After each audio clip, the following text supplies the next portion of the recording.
వ్యక్తుల హక్కుల పరిరక్షణ కోసం వినియోగదారుల రక్షణ చట్టం రూపొందించబడిందని, ప్రతి ఒక్కరూ వినియోగదారుల చట్టంపై అవగాహన కలిగి ఉండాలని జిల్లా వినియోగదారుల పరిష్కార కమిషన్ అధ్యక్షులు జేవీఎస్వి ప్రసాద్ పేర్కొన్నారు. వినియోగదారుల హక్కుల పరిరక్షణకు చట్టంపై అవగాహన కలిగి ఉండాలని జిల్లా వినియోగదారుల ఫిర్యాదుల పరిష్కార కమిషన్ అధ్యక్షుడు జేవీఎస్వి ప్రసాద్ అన్నారు. జాతీయ వినియోగదారుల దినోత్సవం సందర్భంగా వినియోగదారుల వ్యవహారాలు, ఆహార, పౌర సరఫరాల శాఖ ఆధ్వర్యంలో శనివారం ప్రభుత్వ ఆర్ట్స్ కళాశాలలో జరిగిన కార్యక్రమంలో ఆయన పాల్గొన్నారు. మోసం చేసి కోచింగ్ సెంటర్ల ఆగడాలను అరికట్టవేయడానికి కేంద్ర వినియోగదారుల వ్యవహారాల శాఖ మార్గదర్శకాలు జారీ చేస్తుందన్నారు. డీసీసీపీ రాష్ట్ర విజిలెన్స్ కమిటీ సభ్యుడు గొట్టిముక్కల అనంతరావు మాట్లాడుతూ వస్తువు నాణ్యత విషయంలో రాజీ పడవద్దని అన్నారు. డిఎస్ఎల్ఓ ప్రసాద్ మాట్లాడుతూ విద్యార్థి దశ నుంచే ఈ చట్టంపై అవగాహన కలిగి ఉండాలని అన్నారు. ఈ రక్షణ చట్టంపై నిర్వహించిన వక్తృత్వ, వ్యాసరచన పోటీల్లో గెలుపొందిన విద్యార్థులకు అతిథుల చేతుల మీదుగా బహుమతులు అందజేశారు. ఈ కార్యక్రమంలో additional SP AV Subbaraju, legal metrology assistant controller Sunil Raju, arts కళాశాల principal Ramachandra Rao, RTC DM Shabnam, వాణిజ్య పన్నుల శాఖ assistant commissioner Satyakumar, DEO Vasudeva Rao, జిల్లా విజిలెన్స్ కమిటీలు పాల్గొన్నారు.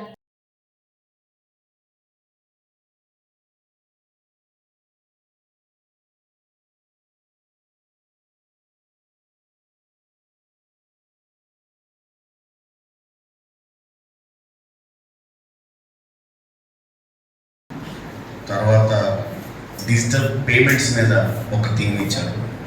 ఆ డిజిటల్ పేమెంట్స్ మీద కూడా చాలా awareness camps, volunteer organizations conduct చేశారు. దాని ప్రకారంగా కూడా పేమెంట్స్ ఎట్లా చేయాలని through media pamphlets and express కూడా జరిగింది. సో ఇప్పుడు ఇందాక డిఏఓ గారు చెప్పారు, ప్రిన్సిపల్ గారు చెప్పారు, సారీ బుక్స్ ఇట్లా అన్నారు కదా, ఇప్పుడు ఇట్లా అన్నారు కదా సెల్ ఫోన్. మనం ఇప్పుడు చేసేదంతా కూడా డిజిటల్ పేమెంట్స్ చేస్తున్నాం. దానికి మెయిన్ ఏంటంటే QR code and pan number, pin number. So sub inspector గారు కూడా చెప్పారు డిజిటల్ పేమెంట్స్లో ఎంత మోసం జరుగుతుంది, ఎట్లా జరుగుతుంది అనేది. సో ఈ ఆస్పెక్ట్స్లో ఇప్పుడు అందరూ కూడా కరెన్సీ ట్రాన్సాక్షన్ కన్నా కూడా డిజిటల్ పేమెంట్కి ఎక్కువ మనము అట్రాక్ట్ అయ్యి ఉన్నాం. కాబట్టి మనకి చేతిలో కానీ పాకెట్లో కానీ మనీ లేకపోయినా పర్వాలేదు, కానీ ఫోన్పే ఉన్నటువంటి లేకపోతే భీమ్ యాప్ ఉన్నటువంటి ఎనీ యాప్, పేమెంట్ యాప్ ఏది ఉన్నా కూడా దాన్ని మనం ఫోన్లో ఇన్స్టాల్ చేసుకొని ఆ ఫోన్ పట్టుకొని మనం అమౌంట్ ఎంతవరకైనా మనం ట్రాన్సాక్షన్ చేసుకునేటట్లు ఫెసిలిటీస్ వచ్చాయి. సో ఏదైతే ఫెసిలిటీస్ మనం ఇప్పుడు ఎంజాయ్ చేస్తున్నామో దానిలో డిజిటల్ పేమెంట్స్ అనే అన్నీ కూడా అప్డేట్గా జరుగుతూ వస్తూ ఉన్నాయి. కొన్ని చోట్ల ఎట్లా ఉంటుందంటే మోసం, ఫోన్పే చేయండి క్యాష్ తీసుకోమంటారు. ఈ లైట్ సూపర్ బజార్స్లో ఎక్కువ జరుగుతూ ఉంటాయి. కొన్ని చోట్ల అంటారు క్యాష్ తీసుకుంటామంటే ఆన్లైన్ పేమెంట్స్ తీసుకోము, ట్రాన్సాక్షన్ జరగమంటారు. సో ఈ విధంగా డిజిటలైజేషన్లో జరిగే క్రైమ్స్ కానీ, చీటింగ్ కానీ ఏది ఉన్నా కూడా మనకి ఈ సంవత్సరం ఒక థీమ్ ఇచ్చారు. ఏంటంటే అది వినియోగదారు న్యాయపాలనకు వర్చువల్ విచారణలు మరియు డిజిటల్ సౌలభ్యం. పెన్షన్స్ వస్తే మీ దగ్గర హయ్యెస్ట్ ఫీజు కలెక్ట్ చేసేసి వారు సరిగ్గా ఆ మెటీరియల్ మీకు ఇవ్వకుండా, సరైనటువంటి సౌకర్యాలు మీకు కల్పించకుండా చివరికి అల్టిమేట్గా మీరు లాస్ గురయ్యారనుకోండి. సో అప్పుడు కూడా ఎగెనిస్ట్ కోచింగ్ సెంటర్స్ దాన్ని రాశారు, ఇది లాస్ట్ పేజీలో రాశారు. ఆ ఎగెనిస్ట్ కోచింగ్ సెంటర్స్ మన కన్జ్యూమర్ కంప్లైంట్స్ ఆర్ మెయింటైనబుల్. అది ఆ క్రమంలోనే ఢిల్లీ డిస్ట్రిక్ట్ కన్జ్యూమర్ కమిషన్ ఇక్కడ కాంపెన్సేషన్ అవార్డ్ చేస్తుంది అనమాట. ఇది రైట్, ఇది ఈ judgement very sound lines, right lines ఉంది, కరెక్ట్ జడ్జిమెంట్. అందుకని ఇది ఈ మెటీరియల్ 100% ట్రూ. అంటే కన్జ్యూమర్ కేసెస్ కూడా ఎగెనెస్ట్ ప్రైవేట్ కోచింగ్ ఇన్స్టిట్యూట్స్ అనమాట. కోచింగ్ సెంటర్లకి కూడా మీకు ఎగ్జిస్ట్ మెయింటైనబుల్. కానీ ఎడ్యుకేషనల్ ఇన్స్టిట్యూషన్ డిఫరెంట్.